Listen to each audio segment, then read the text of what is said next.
Muy buenas tardes, amigos de las Alternativas Educativas.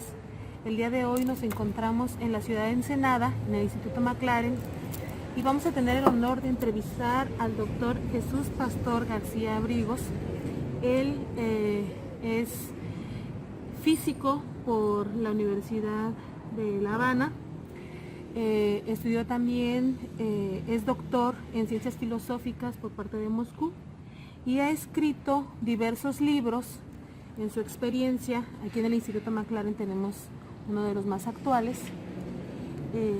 Y el día de hoy, pues le queremos dar la bienvenida aquí, no solamente a México, que ya ha visitado usted en varias ocasiones nuestro país. Ya afortunadamente para mí México no es una visita, ¿no? Es parte de la vida, así que no hay que darme mucha bienvenida. Y bueno, a mí me da mucho gusto, pero sí le damos la bienvenida aquí a nuestro programa, que es un programa que se hace precisamente para rescatar todos aquellos espacios educativos, todas esas educaciones alternativas que se están haciendo en diferentes lugares, tratando de buscar precisamente un mundo mejor.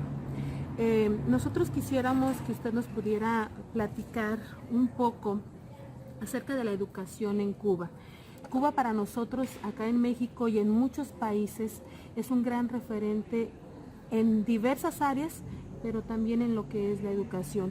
Nosotros tenemos algunos datos de que según el Banco Mundial, Cuba posee uno de los sistemas educativos más representativos en lo que es América.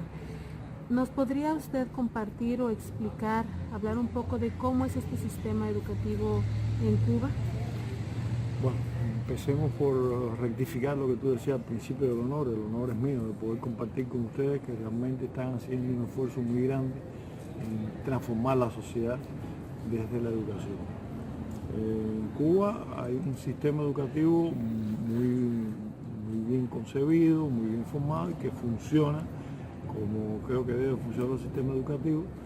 Y lo primero que tiene el sistema educativo cubano es que ha sido un sistema que ha ido buscando que la luz de la enseñanza, la luz del conocimiento, la luz de poder pensar por uno mismo, llegue a todos los cubanos por igual.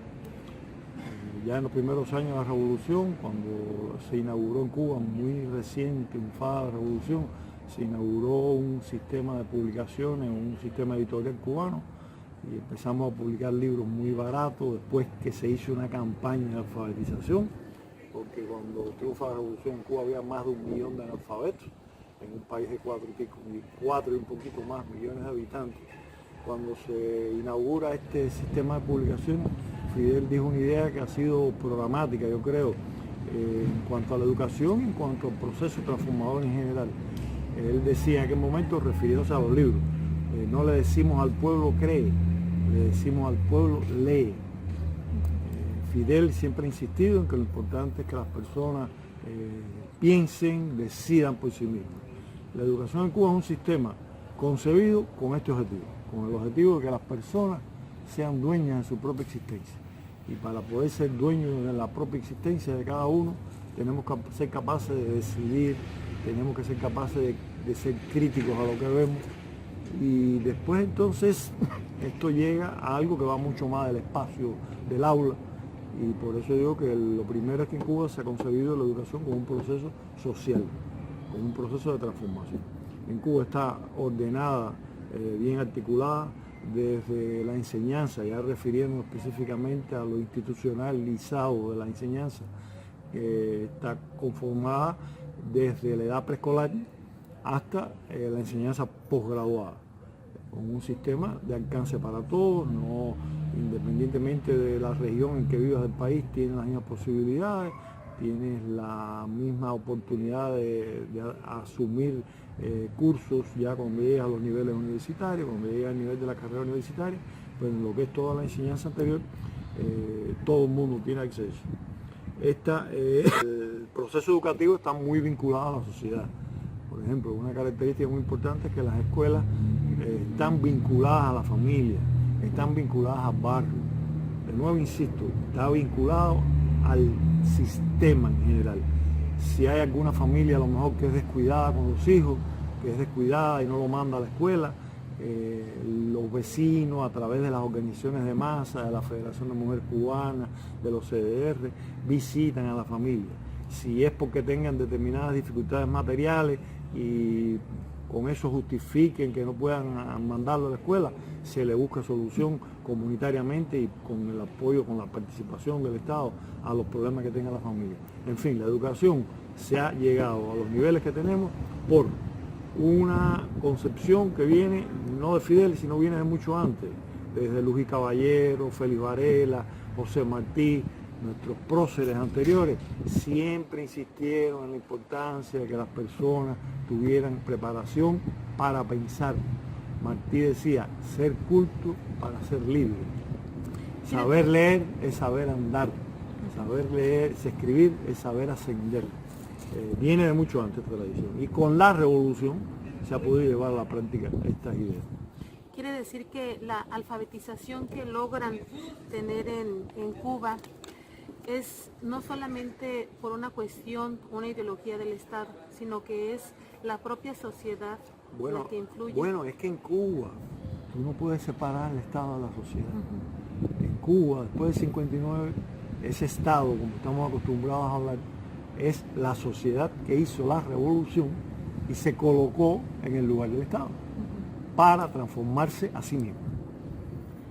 Lo que pasa es que acá luego estamos muy acostumbrados a entender o a querer depender, que la educación dependa del Estado estrictamente, cuando tendríamos que ser colaboradores, porque al final de cuentas pues todos somos parte de ese pueblo, ya sea México en nuestro caso, en su caso en Cuba, ¿no? Pero tenemos este chip nosotros acá de que el Estado tendría que ser quien nos tiene que dar exclusivamente esta educación. A ver, yo creo que efectivamente tú utilizas la imagen de que tienen el chip, pero el chip es la forma en que la sociedad se ha desenvuelto hasta ahora, en que, como tú dices, el pueblo y el Estado son dos cosas distintas. El Estado debe ayudar al pueblo. Y lo que creo que debemos aspirar es que el pueblo, como tú le llamas, sea el Estado, sea el que se dirija en la sociedad, sea el dueño de la sociedad. Y eso es lo que ha ocurrido en Cuba desde el año 59. No es un proceso perfecto, pero es lo que ha movido el desarrollo en Cuba desde el 1 de enero de 1959. No es que tengamos que esperar a que alguien nos dé, es que nosotros somos ese alguien y nos vamos porque tenemos en las manos entonces lo que aquí hablan del que tiene el poder del Estado. En Cuba se destina el 13% del presupuesto nacional para la educación. ¿Cómo ha visto usted que este presupuesto haya influido en la educación? ¿Cree que es importante este presupuesto, sobre todo en países como México, en donde no tenemos ese presupuesto y podemos ver las deficiencias que hay en las escuelas, la problemática que hay en el ámbito educativo? ¿Cómo cree usted que influye ese presupuesto nacional en Cuba para que la educación se haya desarrollado y hoy día sea reconocida a nivel mundial? Mira, el presupuesto indiscutiblemente es importante, porque sin recursos no puedes construir aulas, sin recursos no puedes garantizar que todos los niños tengan los libros que necesitan para el proceso educativo, sin recursos no puedes garantizar un sistema de comida en las escuelas para que los niños tengan una alimentación en la escuela, no tengan que ir a la casa o depender sin recursos monetarios y materiales, no puedes garantizar eso, y eso tiene que ver con el presupuesto. Pero en lo que tú misma dices, me das pie para afirmarte que el presupuesto final no es lo esencial, porque, o mejor dicho, México incluso puede tener un presupuesto mucho mayor que Cuba, porque México tiene riquezas materiales que Cuba no tiene. México no está bloqueado.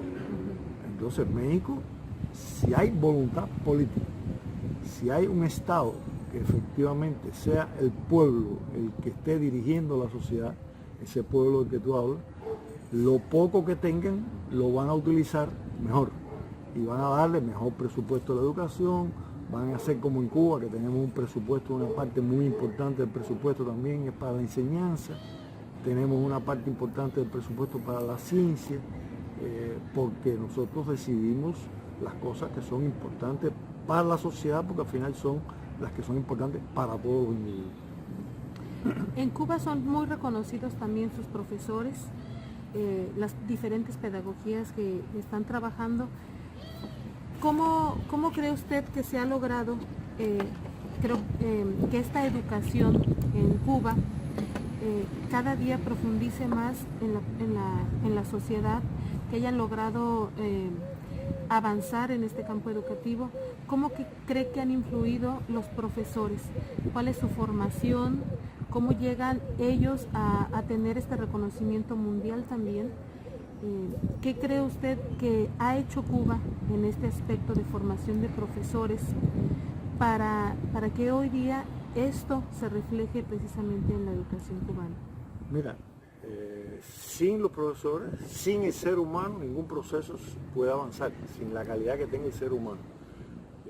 Nuestros profesores, nuestros médicos, tienen una calidad humana muy alta y específicamente dentro de lo que es la calidad humana tienen una tradición también educativa muy arraigada, muy crecida sobre las bases de nuestras propias tradiciones.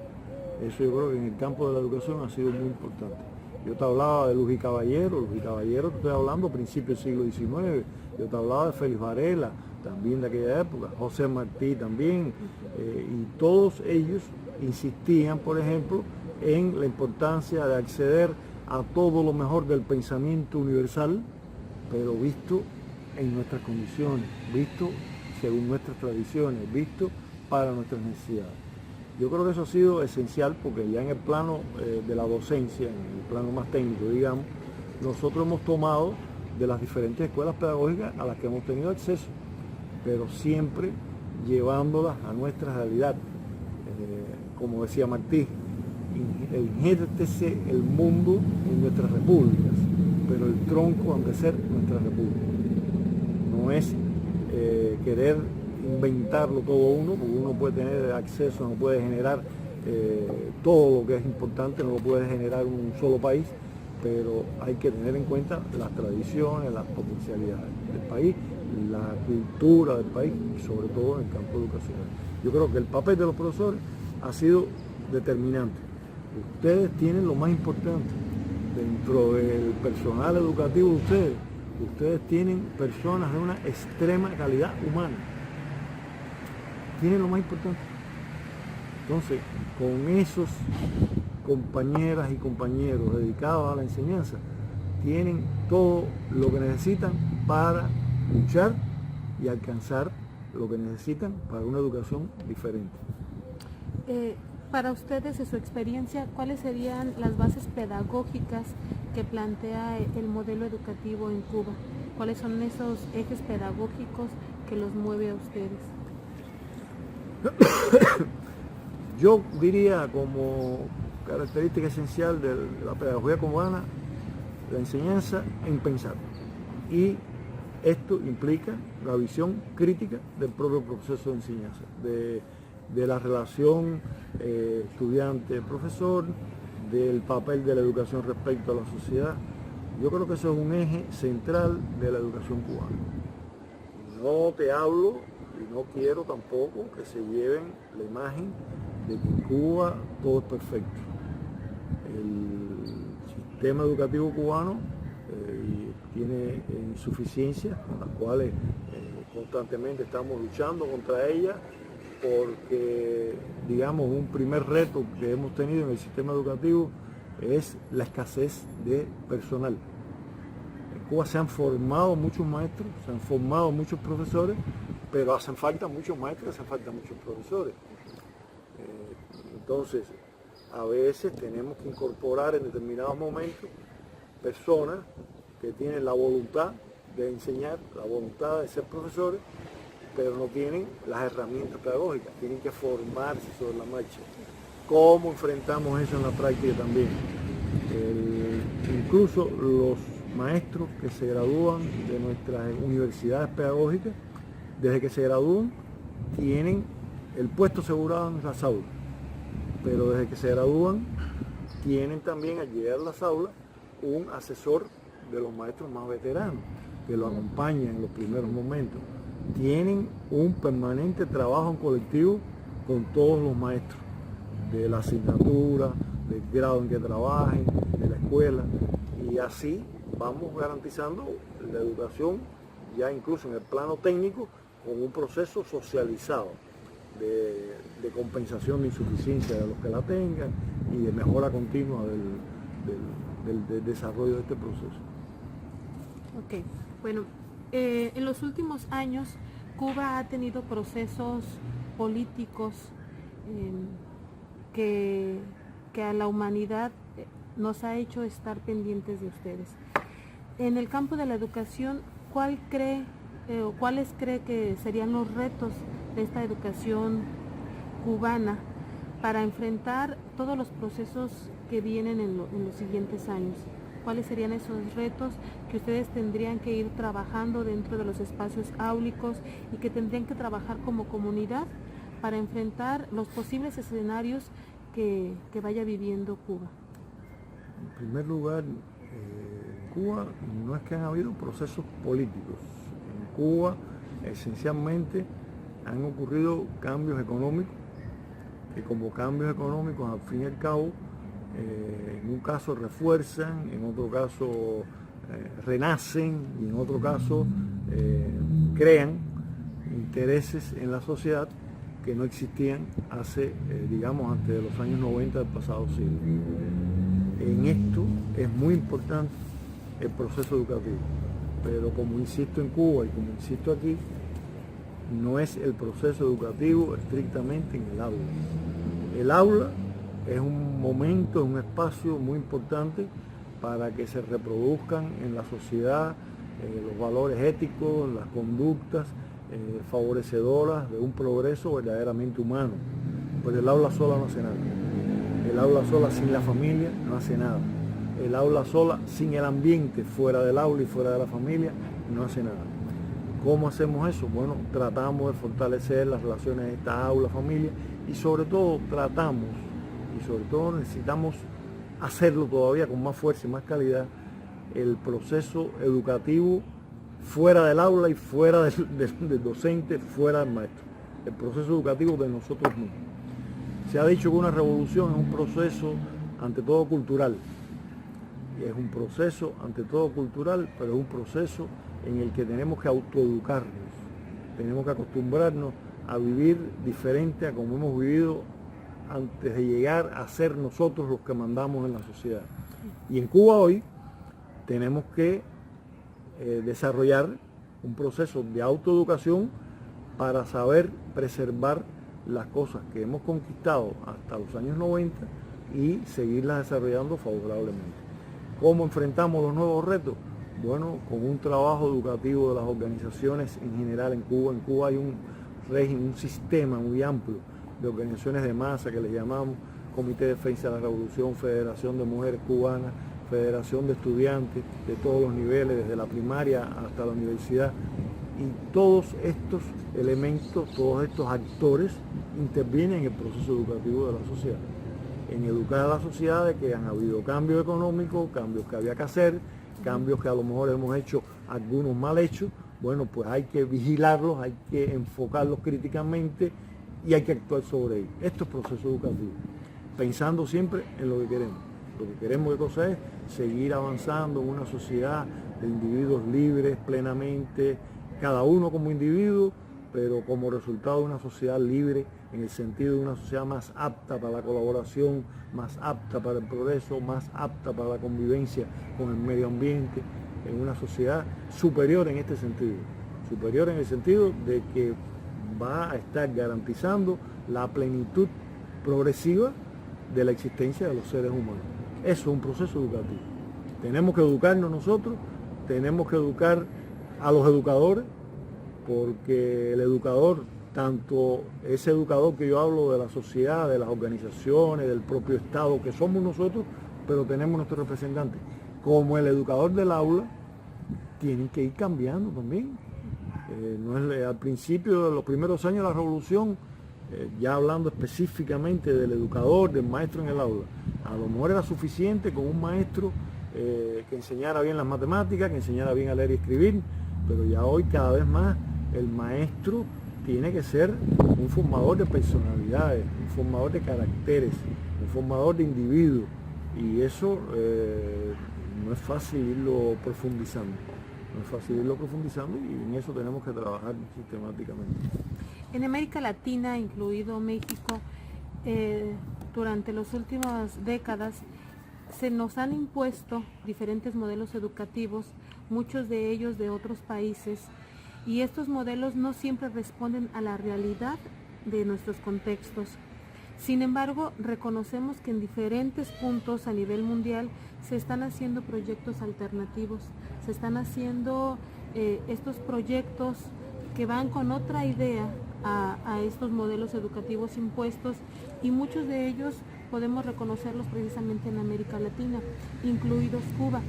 Desde su perspectiva o experiencia como mexicanos en el campo de la educación, ¿qué podríamos aprenderle nosotros a Cuba? Algo desde lo pedagógico, alguna experiencia. Cada 2 años hay un evento muy importante en Cuba precisamente de educación. Se reúnen diferentes campos de diferentes países que vienen a traer precisamente esas muestras de experiencia que están haciendo en sus territorios. ¿Qué cree usted, ya que ha conocido aquí nuestro país y lo ha conocido también desde el campo educativo, qué experiencia nos podría usted compartir a nosotros que se podría desarrollar aquí? Ya nos ha hablado un poco precisamente sobre este carácter humano del educador, pero ¿qué nos podría compartir usted? Bueno, mira, yo te decía cuando conversábamos antes que a lo mejor mis respuestas pueden ser un poco subversivas. Lo que ha determinado el cambio en el proceso educativo en Cuba ha sido la revolución, ha sido un cambio radical de la sociedad. Si yo a alguien le doy alguna recomendación, una sugerencia, es que en las sociedades de cada uno, de acuerdo a las condiciones de uno, hay que prepararse para cambiar radicalmente lo que esté mal. Esa es la primera sugerencia, ¿no? Ya después, esto tiene que ver, por ejemplo, con que te impongan o no modelos educativos que respondan a otros intereses. A nosotros no nos lo pueden imponer porque nosotros tenemos bien claro lo que queremos y tenemos las riendas de lo que tenemos que hacer. No nos sometemos a los mandatos de nadie a cambio, digamos, de ayudas económicas. Preferimos pasar escaseces, pero crecer con nuestra propia fuerza. Entonces, todo esto pasa por la política, todo esto pasa por gobiernos que realmente sean el pueblo gobernando. Todo esto pasa por eso. Ya en otras cuestiones un poquito más específicas, digamos, en muchos casos ustedes nos pueden enseñar mucho a nosotros. Y de hecho, yo creo que ha sido muy favorable todos estos encuentros pedagógicos porque Cuba ha aprendido y Cuba ha comprendido, por ejemplo, el valor que tienen, las experiencias que tienen ustedes en muchos lugares de vincular a los muchachos al proceso productivo en las comunidades. Y es que en parte eso refleja algo que venía también en nuestras tradiciones. José Martí escribía que debía ser la pluma por las mañanas o la azada por las mañanas en el campo y la pluma por la tarde en el aula, que hay que vincular estas cosas, no puede ser tampoco mecánicamente. Cuando estamos hablando de la azada por la mañana en el campo, si es en una ciudad, tú lo que tienes que promover es que los estudiantes se vinculen a servicios de la ciudad. Lo importante es que se vinculen al proceso del trabajo, que la formación no sea aulística exclusiva. Y eso ustedes, en muchas de las experiencias de ustedes está presente. El vínculo con las comunidades, ustedes lo tienen, nosotros lo teníamos, o sea, ustedes lo desarrollan a su manera, nosotros lo desarrollamos a la nuestra, podemos enseñarnos mutuamente. Estas son las cosas más importantes, pero para mí, vuelvo al principio, lo más importante es que el proceso educativo sea parte de un proceso educativo en el sentido más amplio, en el sentido educativo social, en el sentido educativo de formación de seres humanos diferentes por parte de todos. Solamente así podremos concebir una educación diferente.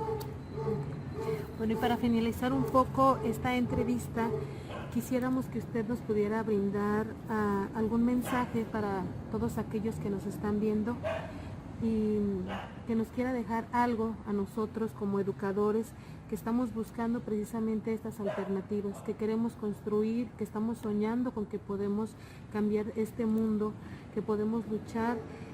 Nosotros quisiéramos un mensaje solo para nosotros, para todos los que nos están viendo, de su parte, con toda esa experiencia que tiene. Ahora cuando dijiste que estamos soñando, me acordé de un pensamiento que nosotros usamos allá, porque, y digo nosotros, no por esa retórica habitual de querer hablar, no en primera persona, sino porque mi esposa trabaja también en la cuestión de educación popular y trabajamos juntos. Y hay un pensamiento que ella usa mucho en los encuentros, en los talleres, y no sabemos de quién es el autor, pero dice algo así como esto: uno solo soñando es simplemente soñar. Cuando soñamos mucho y soñamos juntos, podemos transformar. O sea, el mensaje que les dejo, primero es un mensaje de agradecimiento, porque lamentablemente no se conoce lo suficiente en el exterior de México lo que hacen los maestros mexicanos. No se conoce lo suficiente lo que hacen los maestros en general en América Latina. No se conoce los trabajos que pasan y no se conoce lo que hacen en el cambio de la vida social. Entonces, primero que todo es agradecimiento, un mensaje a los hermanos mexicanos, que cuenten con nosotros para todo lo que podamos servirles y que nunca pierdan ese espíritu que han tenido siempre, de ser motor de la sociedad, de ser agente de cambio, como se dice, de ser la gente que piensa y propone cosas nuevas en la sociedad. Ese sería el mensaje que les podría dejar. Agradecimiento, que se mantengan como son, que cada vez quieran ser mejores, más exigentes con ustedes, pero sin perder el rumbo ese, que no se conformen nunca con lo que han hecho. Fidel decía: yo estoy en el bando de los inconformes, nunca estoy contento con lo que hemos avanzado, hay que seguir avanzando. Ustedes han avanzado muchísimo en entender el papel que tienen en la sociedad. Manténganlo, fortalezcanlo y cuenten con nosotros siempre en todo lo que podamos contar, a servirles a ustedes. Pues muchas gracias, doctor. Les agradecemos también a ¿Les puedo ustedes. dar un besito? Sí. Muchas gracias y bueno, seguiremos transmitiendo para ustedes diferentes formas de ver la educación, pero siempre tratando de buscar una mejor humanidad. Gracias y nos vemos en la siguiente.